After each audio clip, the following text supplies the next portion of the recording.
Voyons maintenant un algorithme connu pour trier un tableau dans l'ordre croissant, qui est le tri par insertion, qui n'est pas le tri le plus efficace, mais qui est très intéressant à étudier d'un point de vue invariant et correction d'algorithme, preuve de correction de l'algorithme. Voici l'algorithme, voici son code en Java. La manière dont il fait fonctionner, c'est que vous allez avoir ici un indice J qui va progresser au fur et à mesure dans le tableau, depuis 0 jusqu'à n. Et ce qu'on va tenter de maintenir, c'est le fait que le préfixe du tableau est trié. Et donc, à chaque fois, on va considérer un nouvel élément. Vous voyez que, par exemple, voilà, ceci est trié. Vous voyez, 6, 7, 9 est trié. J'ai 15 ici qui arrive. Je vais tenter de trouver la bonne position pour 15. Et pour ce faire, je vais décaler le tableau. Alors ici, il n'y a pas grand-chose à décaler, vu que 15 est directement plus grand que 9. Donc, on le laisse directement à sa place. Idem pour 17. Ceci est plus intéressant. Vous voyez que ici, pour mettre le 5, que je considère le 5, je vais devoir décaler tout ce tableau en rouge. Je vais le décaler de 1 vers la droite pour venir mettre 5 à cette position-là.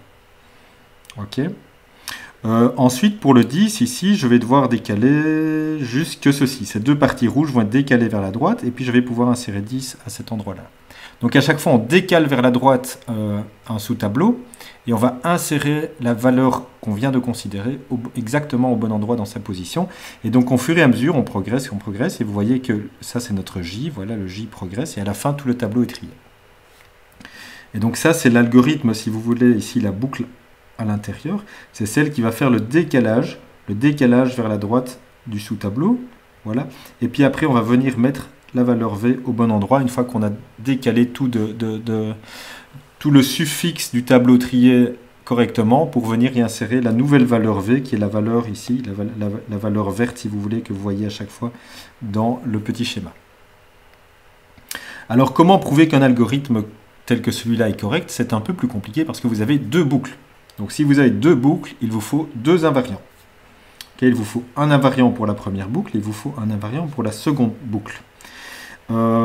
Et alors, voici l'invariant pour la première boucle. L'invariant pour la première boucle est relativement facile à déduire. C'est de 1 le fait qu'à tout moment, j'ai bien que le tableau A contient une permutation du tableau original que j'avais donné en argument. Donc que je n'ai pas créé ou modifié des éléments. Ça, c'est une propriété que je souhaite conserver, évidemment, sans quoi mon algorithme n'est pas valable. Et je vais aussi maintenir dans mon invariant que le préfixe de 0 jusqu'à j-1 est une version triée du même tableau que le tableau original. Okay, et donc ça doit de nouveau être vrai ici à la sortie de l'algorithme. Et donc pour la terminaison, ben, j'aurai bien que mon tableau est globalement trié. Ça, c'est pour le premier invariant. Pour le second invariant, c'est un peu plus délicat.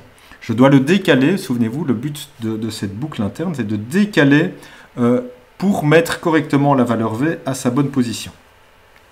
Et donc voici l'invariant que je vais pouvoir utiliser pour cette boucle à l'intérieur.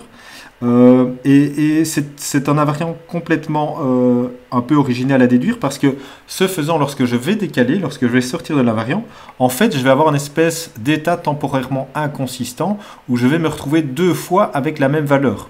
Et donc le tableau original contiendra, le fait que j'ai une permutation complètement du tableau original n'est plus vrai temporairement. J'aurai deux fois la même valeur. Et puis j'irai de nouveau écraser cette valeur. Lorsque j'ai trouvé la bonne position J et que j'ai fait le décalage, je vais insérer cette valeur V à la bonne position, qui est la position I plus 1. Okay. Donc il faut trouver cette bonne position I plus 1. Et c'est ce qu'exprime ici cet invariant. C'est le fait que ceci, de 0 jusqu'à i, et puis de i plus 2 jusqu'à n, j'ai bien une permutation du tableau original. Okay, mais vous voyez que c'est i plus 2. Et donc, temporairement, j'ai dupliqué ici deux fois la même valeur. De 0 jusqu'à j, tout au début, c'est trié, et à la fin, le préfixe est trié aussi. Mais temporairement, ce n'est peut-être pas le cas pour la valeur v. Et la valeur v est bien plus petite que tout ce que j'aurais décalé par la suite. Ok. Et puis, je viens insérer la valeur v. Et donc, ces lignes-ci sont fort importantes pour rétablir la vérité de l'invariant numéro 1, une fois que j'ai trouvé la bonne position. Donc voilà, ça c'est un exemple d'algorithme pour un tri par insertion qui contient une boucle imbriquée dans une autre boucle. Et la manière de s'en sortir, ici, pour prouver l'exactitude de l'algorithme, c'est d'utiliser deux invariants, un pour chaque boucle. Si on s'intéresse à la complexité de l'algorithme, vous voyez que cette boucle ici va s'exécuter en oméga de 1 O2N. Ok, dans le pire cas, le nouvel élément que j'insère, ben, je dois tout décaler. Je dois décaler tout mon sous-tableau de 1 vers la droite. Ça, c'est le pire cas et c'est dans ce cas-là que vous rencontrez O2N. Et cette boucle, je vais la rencontrer θ de n fois. Et donc la complexité globale, ben, c'est oméga de n. Donc dans le pire cas, je dois voir au moins tous les éléments une fois. Dans le meilleur des cas, je dois voir tous les éléments une fois. Et le pire cas, c'est O de n carré. Et ce pire cas O de n carré correspondrait exactement à un algorithme, un tableau qui serait présenté à l'algorithme dans l'ordre décroissant, alors que je dois le trier dans l'ordre croissant. Ça veut dire qu'à chaque fois, vous allez trouver le nouvel élément qui est plus petit que tout ce que vous avez vu jusqu'à présent, et vous allez devoir tout décaler vers la droite. Ok, ça c'est le pire cas, c'est dans ce cas-là que vous allez rencontrer du n carré pour ce tri. C'est pourquoi ce tri est nettement moins efficace qu'un merge sort en n log n. Et donc le n carré, si vous n'avez pas de chance et que c'est vraiment un comportement n carré que vous observez, par exemple pour un tableau trié décroissant, déjà pour des valeurs de 1000, 1000, 2000, ça devient coûteux. Petite remarque concernant les boucles for. Donc les boucles for, peut-être que vous le savez, mais elles peuvent simplement être réécrites sous la forme d'un while. Et donc la technique pour les boucles for est prouver qu'un algorithme est correct pour les boucles for est grosso la même que pour un algorithme avec une boucle while, sachant que une boucle for de ce type-là n'est rien d'autre que du sucre syntaxique pour une écriture avec une boucle while.